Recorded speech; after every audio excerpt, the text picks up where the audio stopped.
Okay, so I'm just going to throw this out here. You know, they found these things up under the pyramids, right? So everybody's seen this on TikTok or YouTube. But personally, this is just my theory, okay? I believe they're piezoelectric platforms. So essentially, this is what these things are. Here's the pyramid up here, which is the work platform. And then you have your piezoelectric arms here, and everything's built into the ground. And then there's a resonance. Of course, everybody knows that Earth resonates. So this thing is actually integrated into the Earth, and it hones in the Earth's energy, resonance. But of course, there's a lot of stuff that's gone. It's been pillaged. It was all dug up and pillaged by the Egyptians and turned into gold figurines and all of this decorative art. Just like all this Aztec gold here.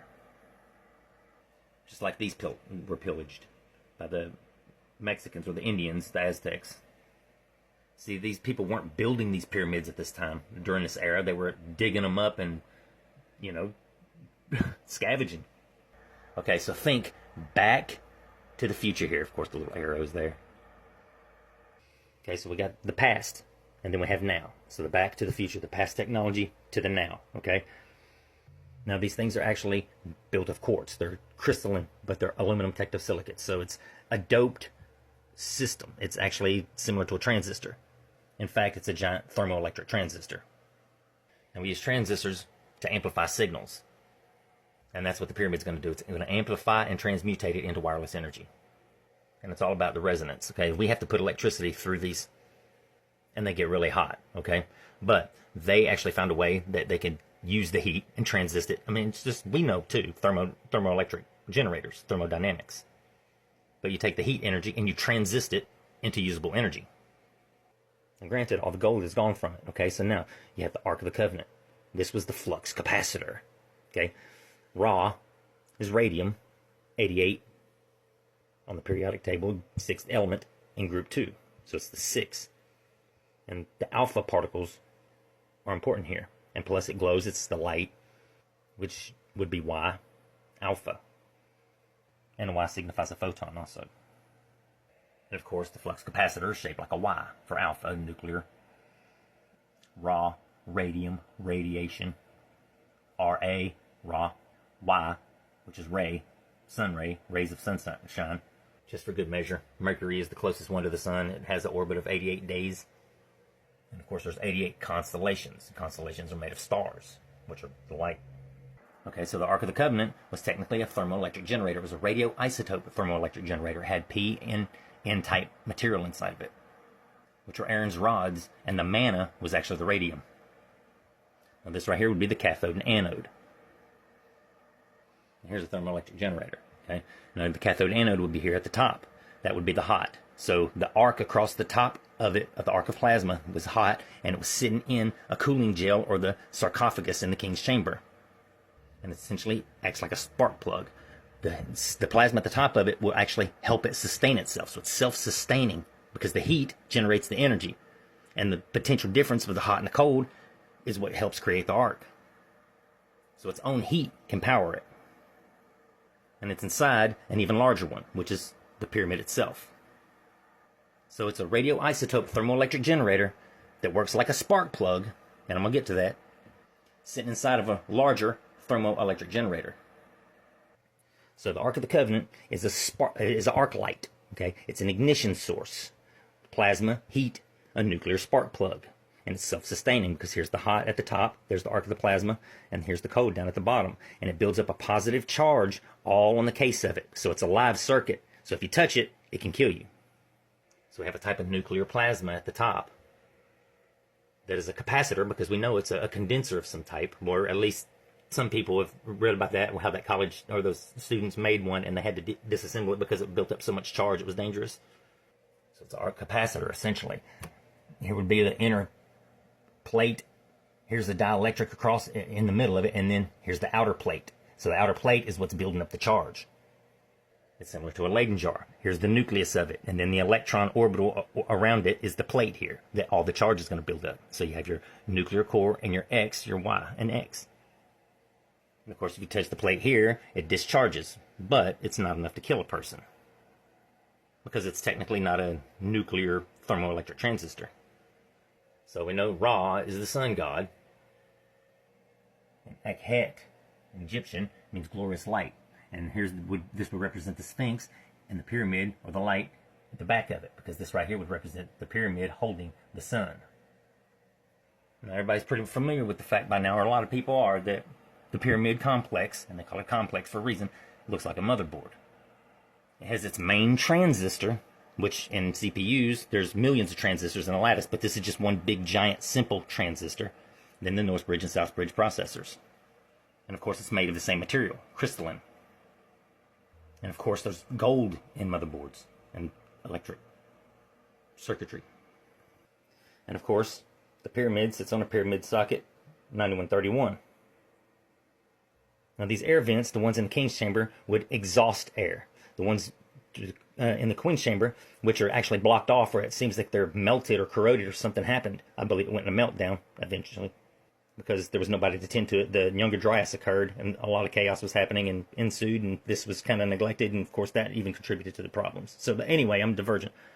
But ultimately, the air condenses in here because this is the Queen's chamber, which is the beta, and it points towards beta Ursa Minor. Of course, the alpha here is Alpha Draconis, which is the male, the King's chamber. So you have your hot, which is a spark plug inside of it, which is the Ark of the Covenant, which is Alpha Draconis and Beta Ursa Minor here, which represent the male and the female, and that's nuclear and electrical, or cold and hot, yin and yang. It's a binary system. And of course, these vents actually point towards stars here that are actually given us specs, like right ascension and stuff like that, that actually apply to how this would work. Like the ascension and the declination is essentially giving us specs of how this would operate. Oh yeah, note that motherboards are standard ATX, micro, mini, nano, and pico, signifying the as above, so below, and the macro, micro. Technically, it's macro technology, and there's a star in it, and of course, there's micro star motherboards. So, it used the Ark of the Covenant to sit in the King's chamber, and steam came in here, and that was ionizing steam. So it's a type of steam electrolysis, and what they're doing is they're actually breaking the water apart and fusing it together in this fluxing like a star, similar to how we would have gasoline burning and exploding, and then the cycle would keep continuing to make a piston go.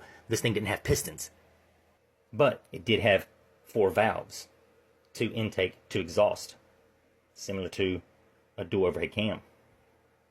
Now, we know that Peltier modules, which are thermoelectric generators, little thermoelectric generators, are compatible with heat sinks that go in computers. And I theorize, and I believe they've actually done this now, and I've been putting this out forever, that you could run transistors backwards. You configure it so it can run backwards. Because you could just use the heat. Let's say you have a magnifying glass, you heat up a transistor, of course, or at least the heat sink on it, and it starts to heat up the transistor, and then it starts creating energy. All right, so some Back to the Future here, okay? So they would create a potential difference between the ground and the ionosphere, similar to how HARP does, and they would be able to transmit energy, wireless electricity, or slash data, similar to how a telegraph would work in the data binary system, with nuclear push. And this wireless energy could power their tools, even, let's say, a car, a wireless electricity car. And it's, instead of the tires insulating from the ground, they conducted energy from the ground. So whenever the energy would go into the antenna, it would run through the system in the circuit and go into the ground. And the person is insulated from the car inside the car. That way, in case lightning strikes anywhere, they won't get killed. They're insulated. And that's the thing with when it comes to tires. A lot of people have a misconception. They're like, oh, if somebody was grounded from the tires, they were safe. Well, kind of, but not really. They weren't grounded by the tires. They were insulated by the tires. And this would work similar to how bumper cars work. So you know how they have the big stick that comes and then the little conductor at the end that touches the top of the bumper car set that you're in, the ring. That acts as a capacitor. So that's the capacitor plate. The whole ceiling of a bumper car is, of a bumper car housing, the whole track, you'd say, the ring is actually a giant capacitor. The ceiling of it is one plate and the ground is the other plate. And instead of it jumping through a dielectric, it's jumping through the antenna into the system and going into the ground. Similar to how this would be a dielectric. Like the car would be the dielectric. See, and here's a nuclear power plant. This would be the King's Chamber, and the Ark of the Covenant would be inside. And Aaron's rods would actually be control rods. And of course, Aaron's rods were housed in that Ark of the Covenant. This right here would actually be the Grand Gallery, which is a type of heat exchanger. This pressurizer here would be the antechamber. This condenser here actually represents the Queen's Chamber, which is going to transmit energy to the capstone, which would be this turbine here. And then, of course, that's going to transmit it to the ionosphere, and creating that potential difference, or at least the turbine is turning the alternator. So you could think of the potential difference up here being the alternator that's going to distribute the energy. And the capstone here is actually the turbine. And how they hone this, you know, you can see these tracks that go up the side of it. See, I believe that's what these ramps were for. It actually helps to hone the energy so it doesn't get all wild or crazy. It keeps it in one space. It keeps it in one place and keeps it flowing in a specific direction. So I believe the King's Chamber here, right here, is actually a type of diode. And it keeps the flow of the heat, anything that happens inside the King's Chamber, going into the casing. That way the Queen's Chamber, which is cold, is absorbing that energy and condensing and transisting it from a nuclear arc and heat into the casing. It's vibrating and resonating because it's made of quartz primarily. And of course that void that they found over the Grand Gallery is what I personally believe it's a resonance chamber. And I theorize that that thing had to exist. There had to be a resonance chamber in this thing somewhere about 8 months before they actually found that thing. And these mastabas here are the other circuitry, or parts of the other circuitry. And they, personally, I believe they're a type of like diode, or not a diode, an LED. But it's not, remember, everything works in reverse, okay? So it's definitely thermoelectric. But this right here would be this side here that's all, is the hot. This is where the energy is going to transist.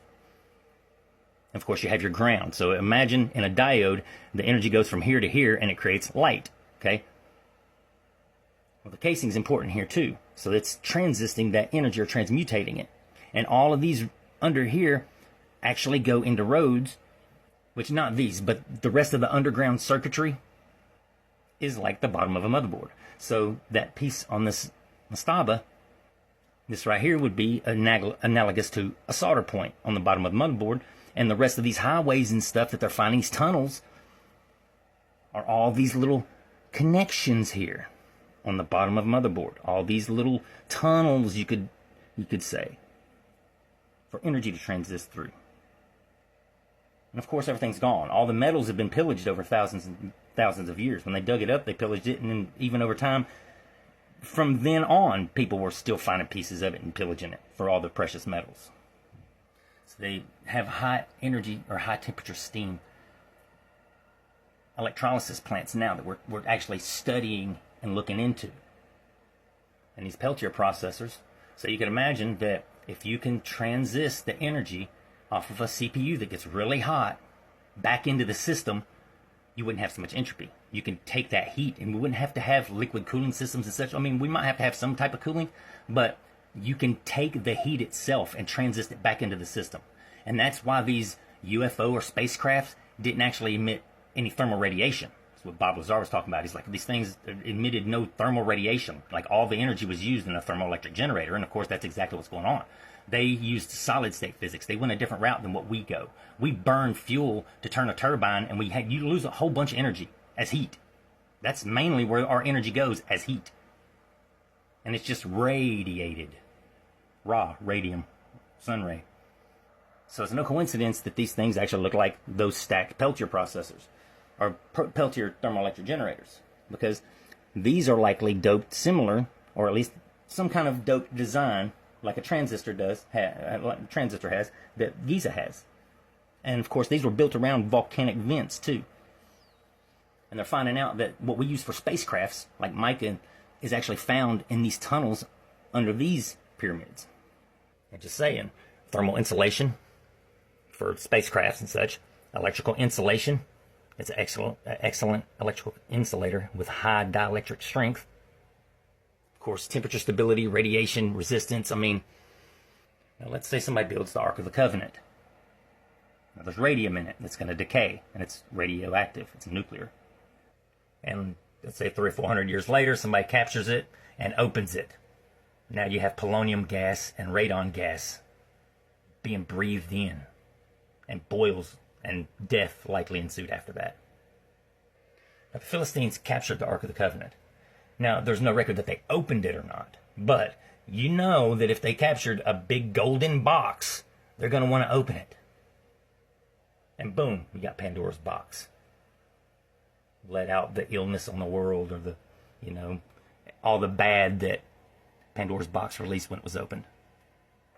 Now, that King's Chamber is analogous to a combustion cylinder in a car. So you have your spark plug up here, which would be analogous to the Ark of the Covenant in the King's Chamber. And the steam comes in, which is the gas. Now, there's no piston that's moving up and down, but there's energy fluxes. In fact, personally, I believe they were actually fusing alpha particles into lithium. So they were fusing hydrogen and helium into lithium. And it was a red star, and that's why they have these red stars over these Egyptian gods. So basically, it was a type of gas discharge lamp.